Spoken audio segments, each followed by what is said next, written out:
What is going on, everyone? Thanks for entering the Lobby of Hobbies. I'm Jazz, and on today's episode, we are continuing with our Hispanic Heritage celebration. And on this one, I'm spotlighting a good friend of mine who is the owner of Pentree Games and the designer or co designer of this beauty right here on the rocks. This is Michael Pittre. Now, on this one, we're going to get a chance to sit down and just talk board games, get a chance to just talk about what it means to be a Hispanic individual within the hobby space. So, you don't want to miss this one. Let's get into it.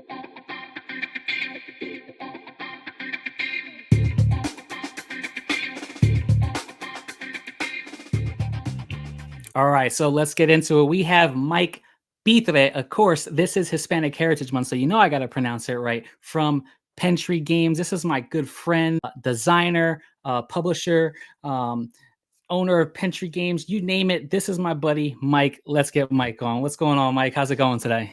What's going on, Jazz? How you doing today, man? Doing good, man. Doing good. So, you know, not I introduced you, but I kind of want to jump right into this. Like I said, you are not only a publisher of your own small publishing company, you and your wife, Pentree Games, but you guys have just put out your first design. This one is on the rocks, and trust me, this one's been getting a lot of buzz on the in the industry. It's a beautiful game. It plays well. I love how smooth it plays, how elegant the design is, but something that people can just pick up. I know a lot of people, I know right off the bat, everybody says, oh, this is the adult version of Potion Explosion. But let me just tell you, people, this is not the adult version of Potion Explosion. This is its own game, and they can both live on your shelf together. Trust me, I own both of them. But Mike, let's get into it. Tell me first a little bit about yourself. I know you got into design. How did you get into the hobby? How did you and your wife get into this hobby? It's all on you. Well, I mean, starting off, I mean, we all been playing games since we were kids. Starting off with like dominoes, Monopoly, but getting into more modern board game. When my wife and I first got engaged, we decided that we wanted to save some money, and then decided not to want to go out anymore. And then we discovered board gaming, which we thought would have saved us money. But yeah, if you saw my collection now, you can saw that it has it. Um, but but we got into board game because we wanted to spend more time just at home and start playing games. So we picked up Pandemic, we picked up Forbidden Island, and Ticket to Ride. So those were pretty much our first three games that got us into modern board gaming. That was back in 2000 and 2011 is when we first started. All right, Um, awesome. yeah, thank you. And yeah, and we fell in love with cooperative board games, playing Pandemic as was the very first one, and we never played a cooperative board game ever in our life at that point. And to see that, hey, this is out there, like my wife was used to just playing Parcheesi, and at that time I was a hardcore video gamer, and discovering board games, it changed everything. And then from there, we started, like I said, we played Forbidden Island, which was another cooperative game that we ended up loving, and we still have in our collection to this day because it's a game I can easily play with my son once he gets a little bit older. And those games are always going to stay in our collection just because of what they mean to us personally. Um, and Ticket to Ride was such a great little game that I never actually had to think about that far ahead in games. I mean, besides playing chess and thinking about what other players are going to do, other games were pretty much straightforward what we're going to do. And then with Ticket to Ride, you had to figure out what your track line was going to be and what you're going to do to get the longest route and how you're going to find a way to screw somebody else over at the table, things like that. And I fell in love with that. And I still remember like one of the first moments where I blocked my father-in-law, and just to see his face, like I thought I was dead that day. I thought he was just like, "You're not marrying my daughter today." Oh yeah, trust me. I know how that is when it comes to games, especially Ticket to Ride can get pretty cutthroat as much as it's an entry level game or a welcoming game. It can get pretty cutthroat. After you get really competitive, especially if you come from like a competitive family like myself. Oh boy, But yeah, yeah. I'm right there with you. Pandemic was our gateway into the hobby. Both Pandemic and Ticket to Ride. I think I got them at the same time. I think for the same Christmas and when my wife and I were dating, and it was one of those, like it said, it just opened up a world of what this hobby was, because again, I was familiar with like Parcheesi, Monopoly, those types of things, and it was one of those like, I'm like, man, this is what this hobby is, and I just started to dive deeper down into the rabbit hole. But a family man, so like I said, it was just you and your wife, and now you have a son who's elementary school age, and I know he's into the hobby. He plays games as well. So is this something that you were hoping to kind of get him into? Is it something he just kind of just gravitated to and absorbed it right away? And what do you look forward to the future for him with respect to this hobby? Does he help you with designs, things like that? Well, with Alex, he loves board games. He has a shelf probably has more games than most people at this point. And because just I buy him a bunch of hobby games. I go out there, any games that I feel that he would be into. I go out of my way to make sure that he has all these games because you never know when these games are going to be discontinued. They're going to be out of print. I want to make True. sure I have these games for my son. Um, and he loves them. He wanted to help out with the Haba competition that was it last year?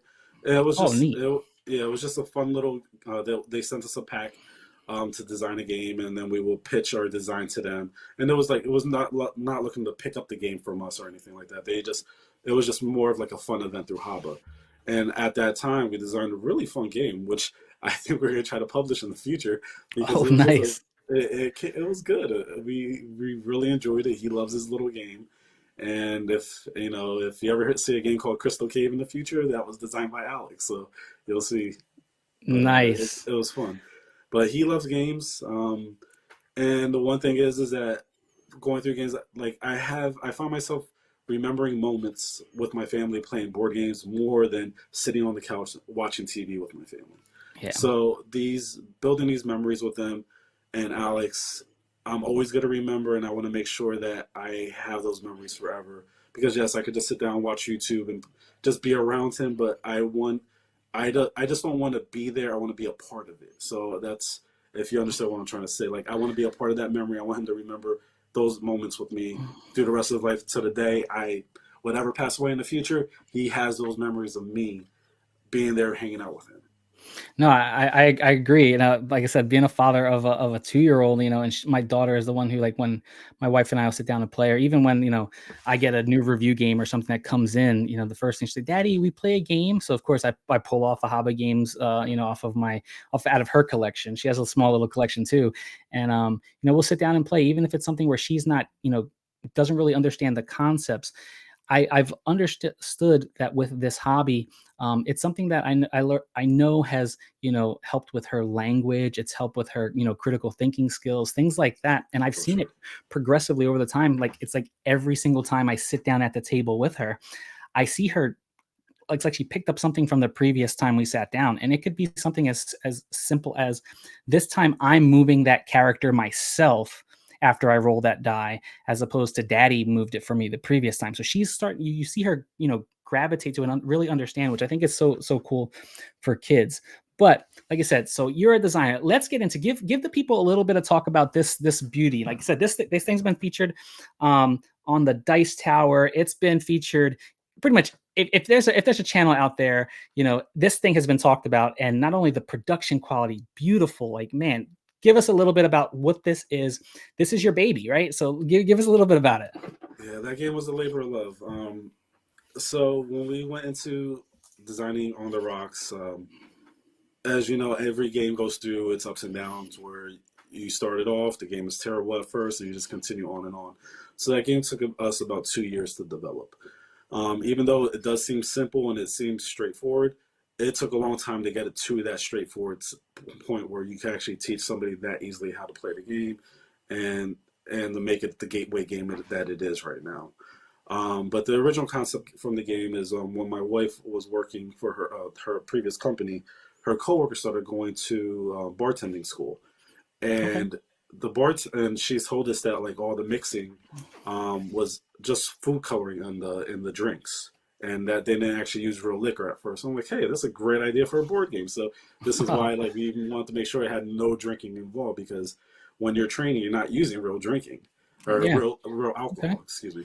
And that was one of the one things we want to make sure that we could design a game and make it real family friendly. It just has a theme that we want to make sure would reach out to other people and open up our community a little bit more. We wanted a gateway game with a theme that maybe somebody outside of our basic community would decide that, hey, that interests me. Let me see what's going on, and then lead them to something else in the hobby. And and that's one thing that we would like to try to do with our companies, to continue coming up with themes that have fans in different, and there are other communities that come and join us in our board game community. Yeah, I think that's awesome. Like I said, because it's like a game. I think that people who are not familiar with the modern board gaming hobby can really gravitate to, because it has this, Mancala esque, type of thing where you're dropping these, beautiful marbles, man. If I get just look at them, for those, look, you these beautiful crystallized marbles, like you guys didn't skip out on a production for like a first time designer, man. It's awesome, and it's beautiful. You get these little, the little Little cups, comforts. the cups that you drop the marbles in, that you're like kind of going around in this mancala and dropping the different ingredients into. Um, I think it's something with that, just that Mancala aspect. I think it's something that people who are not modern gamers can just, oh, I've played Mancala before. I've picked it up. I've moved those stones and those rocks along. So they can gravitate to that mechanic. But the idea of, you know, trying to create those drinks and trying to fulfill those orders, it's just, man, look, the production quality. Look, you got the little, the menus with the different types of drinks. It's dual layered board. Listen, if you're a fan of dual layered boards, man, this is it's something that you got to check out.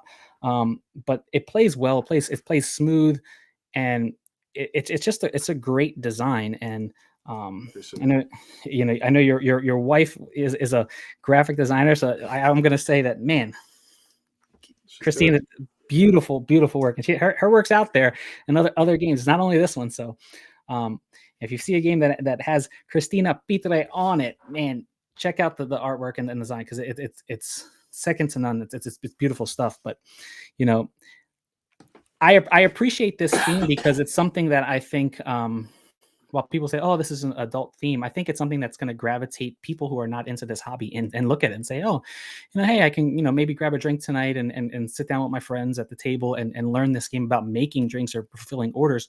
But again, you don't have to be into that, a drinker or whatever the case may be, to be able to enjoy this game. It's a really nice, solid design. It's something that, we enjoy here. We enjoy in the house.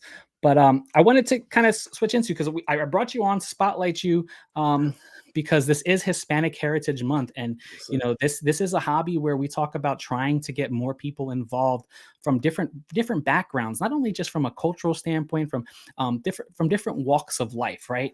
Because we want this to be something that it is a hobby that is accessible to people, to all different types of people. There's something for everyone, I like to say here. So whatever you're into, there is something for you.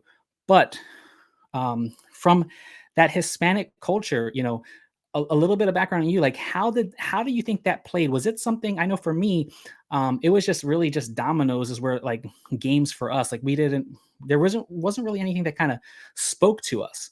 But being a designer and being not only a gamer but also a designer in the space, is this something that you're seeing, that you want to maybe see more Hispanic influence within games, more designers, more gamers out there being able to, break the mold and trying to take it to the next level, to see how do we get other people, not just Hispanics, but just in general, to be able to try out what this hobby is all about? No, definitely. I mean, being Hispanic, I mean, Puerto Rican myself, family's from Onacolis in the mountains of Puerto Rico.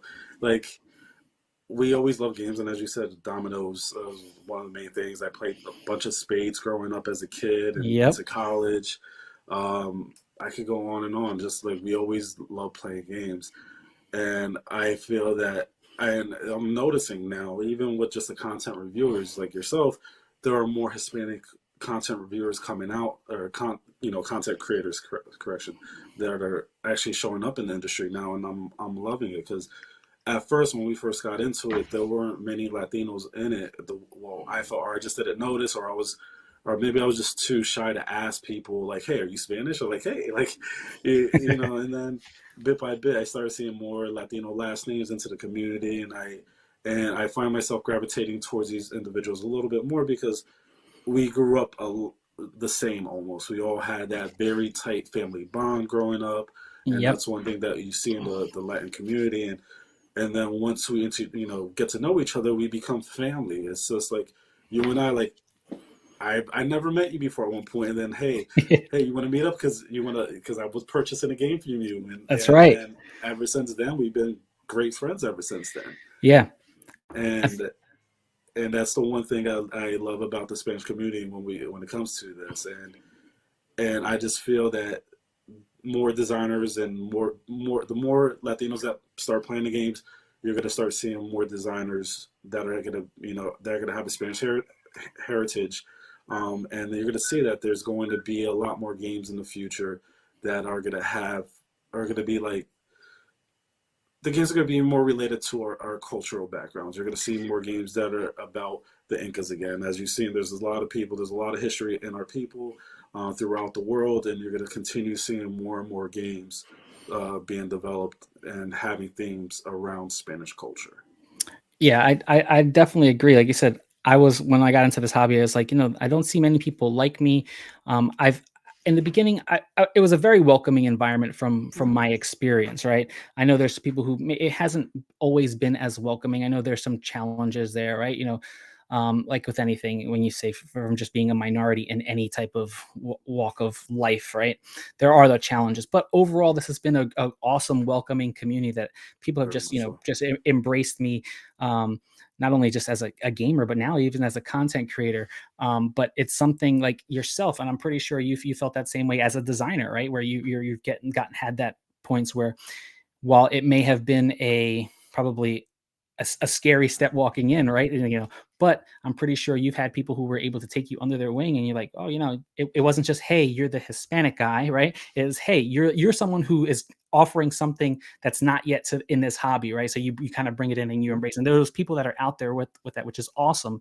And I think that's one thing that's so welcoming. So, which is something that I challenge all my Latinos out there.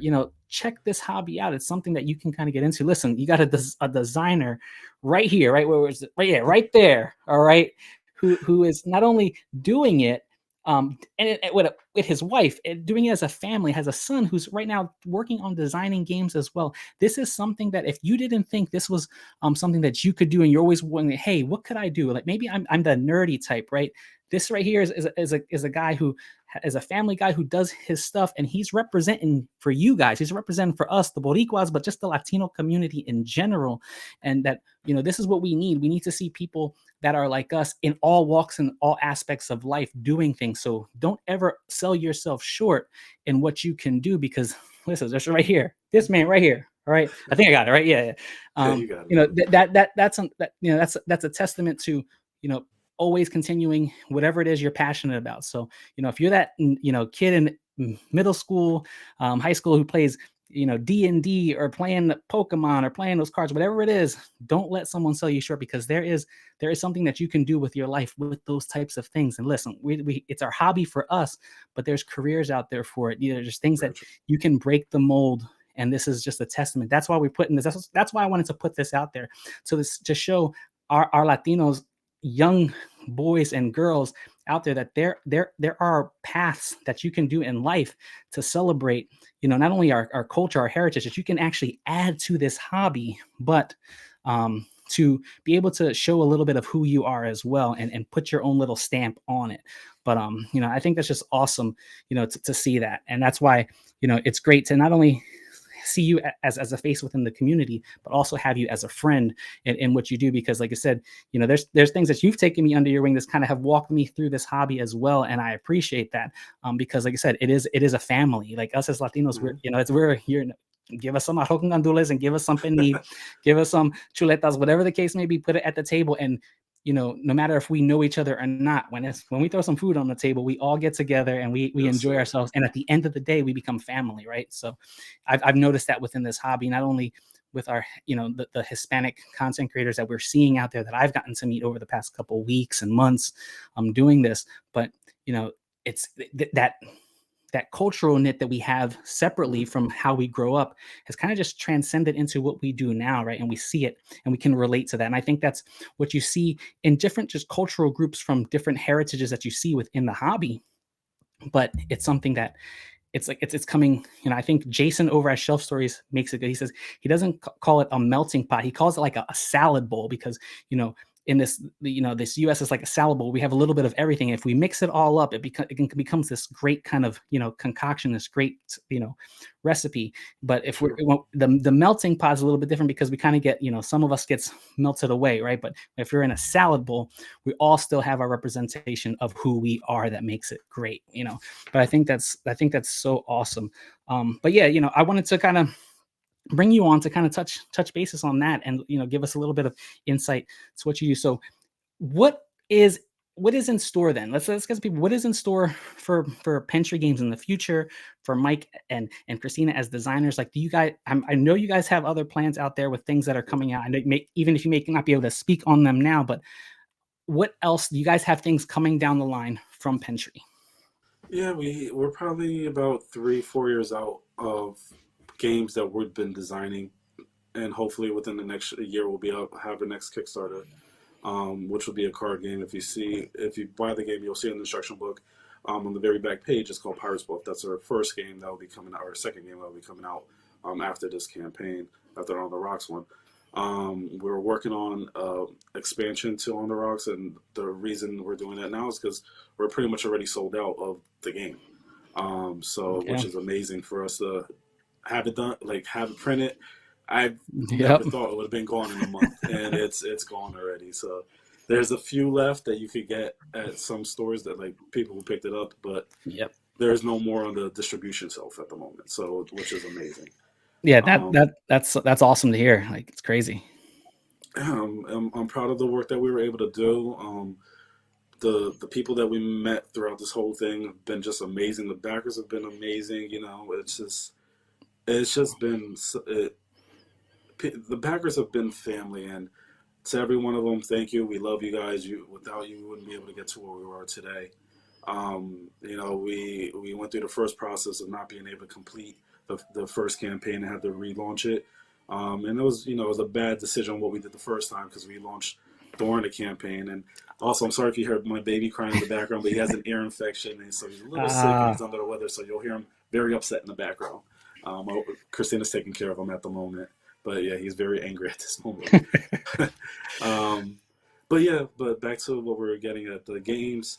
We still have a couple other games that we're working on, play testing and developing, but we want to make sure that our games are almost 90% complete before we get the Kickstarter. So it may take a little bit while for our games to come out, but we want to make sure our games are done right and are out there and people are going to have fun with them. We don't want to have a game that's only halfway completed and then development after the campaign is over. We want to make sure that the game's ready to go and we can get the game out to our backers as soon as possible once we launch any campaigns and get funded. So, but hopefully in the future you'll see a few more games from us. Awesome. I know I definitely can't wait. I know my wife can't wait. But like I said, it's awesome to see this. And Mike, I want to thank you because I know you got to get back to that baby. But I want to thank you for coming on for sitting down with me in this little lobby talks or lobby sit downs segment. But I appreciate you. Appreciate what you do. Continue the great work, not only just in general for this hobby, but also for our Hispanic heritage, our culture. Showing representing for us. We it's something that we look at and we appreciate when you see people who are successful that look like you, right? And they're making a stand. So I definitely want to thank you. Thank you, your wife, for that, and your beautiful family. Oh, here, look at me hitting my mics here. But That's thank you always for the guys. family, bro. Appreciate it, man. So we're gonna close out here. Again, thank you so much for coming through the Lobby of Hobbies. This is Jazz. Again, we're celebrating Hispanic Heritage Month. I'm going to be off this week going to Origins in Ohio, Origins Game Fair. I will have another special guest next week for another Hispanic content creator as well that you will see on our channel that we're going to be featuring. Again, Hispanic Heritage Month. We're going to be doing it all along, representing for the Latino community. But if you like the content you're seeing here, why don't you hit that subscribe button along with that bell icon? That way you can be notified anytime we drop new content here, and give us a thumbs up. That way, the YouTube algorithms, all that stuff. You know what to do. Drop a comment down below. Have you checked out On the Rocks yet? If you have, trust me, tell me what you think about it. Is this one you having a hard time finding?